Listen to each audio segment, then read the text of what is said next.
The Bakersfield Condors have proven they are a force to be reckoned with, and tonight Rabobank was invaded by Darth Vader, Luke Skywalker, and the Ontario Reign.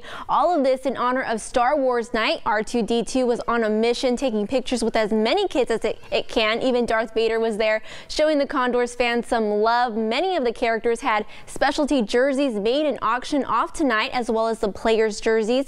But these Sith Lords and bounty hunters weren't the only ones to invade. The Ontario Reign also came to town, but the force was definitely with our Condors. Jacob Stuckel was the first to find the back of the net. He actually found it twice right here, followed by Cooper Marody, Ethan Bear, and Tyler Benson to end the first 5-0. And Bear, like David Gus, was able to force another goal in the second. The Condors will go on to win 7-0 in front of a packed house of nearly 8,000 fans. And head coach Jay Woodcroft says this is all a good sign moving forward.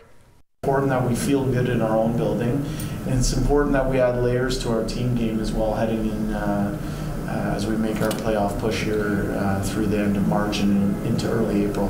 We're trying to use every day as an opportunity to get better. And now the #1 Condors are 8 points ahead of Colorado in the Pacific Division.